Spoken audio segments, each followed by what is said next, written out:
So let me go ahead and introduce now Dr. Wynn Harrison. Everyone has a nickname. I need a nickname. If anyone has a good suggestion, let me know. I guess Michelle and I both. No, yeah, I don't want that title. But it's got to be something catchy like Win and Draz, you know. So this is Dr. Wynn Harrison, who's one of our consultants in hepatology, and is the Associate Dean for Academic Affairs. And so I know you probably all know him, but doesn't need much of an introduction. But he's going to talk to us about the curriculum, which inside your packets you might want to pull out the very colorful page, because this will definitely not project as a reference as he's talking.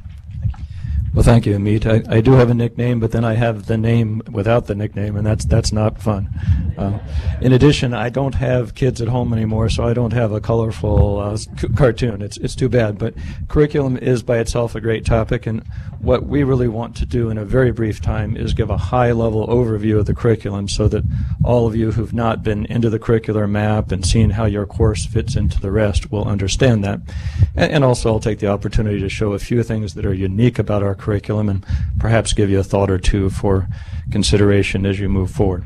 So curriculum comes from Latin meaning a track. It basically was the track through an educational experience, and for many years that's all it was. In present time, I believe we think of the curriculum as the totality of the educational experience. The formal curriculum, the hidden curriculum, what the students really take away. And this next slide shows us that David Prideaux in British Medical Journal in 2003 divides curriculum into three parts. The planned curriculum is what really was done for us. Rochester had a plan. They gave us an outline for a curriculum, and we started to add to that outline with science of healthcare delivery, with firming up the objectives and adding new material. But in the end, we had a plan given to us. The delivered curriculum is what you will do. It is the compendium of experiences in the classroom, the lectures, the small group sessions, the laboratory, all the things that the students formally get. But of course, what they really walk away with is the experience curriculum. It is some of what we teach them and some of what we don't necessarily mean to teach them, but do. The professionalism, the hidden curriculum, all the things that we pass along, whether we intend to or not. And I think that speaks to the points you've heard from several of us today, that it is important to show students how to be a professional as much as to teach the content that we're delivering. So the planned curriculum first is what I think Amit really wanted me to share with you, and that is this curriculum map. This map, for those who have not looked at it, is on the intranet. Go to education, pick the Mayo Clinic School of Medicine, and then scroll down. It is below the opening page, but it's right there, 2017-18, 2018-19. And intuitively it makes sense if you look at it for a couple of minutes. There are four rows that suggest the 4 years of medical school. The last two are relatively straightforward because really those are a lot like what most of you experience. They're the clerkships from obstetrics and gynecology to surgery, and they are the electives and sub-internships. We have some innovations there, but I'll get to that in a minute. Where the map is a little bit different is the first 2 years, where you can see it is divided into two parts, the morning and the afternoon. So first year, mornings in yellow, afternoons in blue. And the same with the second year with blue and orange. So what is that morning in the first year? That is the traditional disciplines, anatomy, biochemistry, histology, and that is what a lot of you are here for. In the second year, it is the organ-based disciplines from circulation to MSK.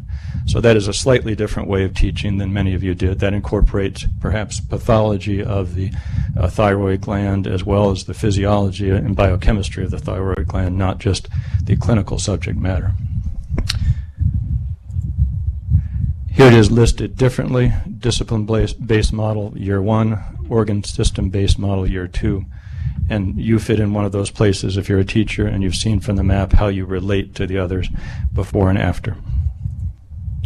Now going back to the map, the other half, the half day in the afternoon of year 1, basic doctrine, and the morning year 2, advanced doctrine, is where we have a lot of flexibility. To Henry Tazalar's point, we have a maximum of 28 hours on average teaching time within the first 2 years. So most of the open time comes during sessions.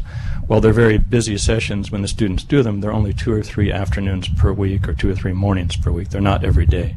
So in between, the students have so-called green space where they can get out and have some fun or catch up on their studies or whatever they need to do. So we do have a relatively sane curriculum with respect to off-duty hours. And that curriculum is what they really like. They love the hands-on, they love the patient experience. They've come with 1 or 2 years of postgraduate experience, so they're ready to jump in and they love these experiences. What you don't see on the map, the road map really, is some of the longitudinal experiences, and it's too much to speak about these at length, but a couple of them are worth note. The selectives are something that students often come to Mayo Clinic for. We have 16 different weeks that are flexible for the students so that they can do career exploration, research, or even just take some time to remediate if they've had difficulty with a test and need to redo it. So it's a very nice flexible time inserted between the classes in the first and second years. Senior Sages is Amit's territory. It's where they learn about geriatrics, disruption and developments. Bob Bright brings us, which talks about really the interface between clinical medicine and psychiatry. And we've heard a little bit about health coaching and wellness already from Draz. The care team integration is a student-directed experience where they learn about how it is to be a patient and try to find their way through this complex thing we call the healthcare system. So there's a lot of fun integration that's not even apparent on the map. So you've seen the planned curriculum. What about the delivered curriculum? Well, we use all sorts of teaching methods. When I went to school, it was primarily the laboratory and the lecture. Fortunately, now it is much more small group discussion, large group discussion, and the clinical experiences. We've added to blended learning. We've added the online modules. So students like small group teaching. We do it for about half of the mornings in most of the courses. As well, we do small group interactions during the doctoring. So it probably together comprises half of their overall experience.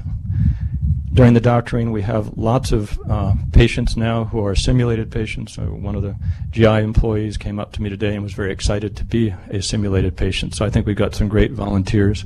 The students will learn from them, and then at the end of the year, they have a formal test where they're actually evaluating their ability to do a history and a physical examination. We have even more sophisticated simulations in the preclinical and in the boot camp in the 4th year where they interact with other health professionals and run a code so they're prepared for the clinical environment. So we try to bring in all the interactive skills that we can so students really learn deeply and in many ways. In addition, we've spent a lot of the last 2 or 3 years, in addition to preparing for LCME and getting all of you guys engaged, developing new material. Dan Johnson here with Stephanie Starr in Rochester has added a very important and differentiating curriculum in science of healthcare delivery, how we can help students heal the healthcare system as well as heal the patient. And you see here the 6 different domains.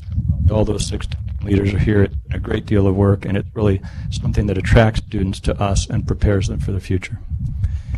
In online learning modules, we had a lot of help from Rochester faculty and from ASU. ASU has perhaps the largest nonprofit online university in the country, and they're really good at creating modules with people like our faculty in Rochester. And I think we'll have about 150 online modules. So those replace, don't add to, but replace lectures in the 1st and 2nd year. So students can do this the night before or the morning of or at lunch, and they don't have to be bound by the usual lecture schedule. So you've seen the planned curriculum and the delivered curriculum. In the end, the experience curriculum is up to you.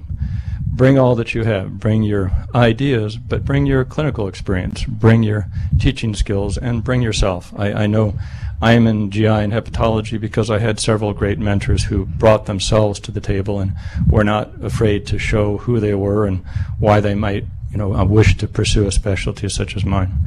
And I think that also is the place where we really demonstrate professionalism, how we teach the students, how we treat the students, how we treat each other, and how we treat the patients. All that comes through to them loud and clear.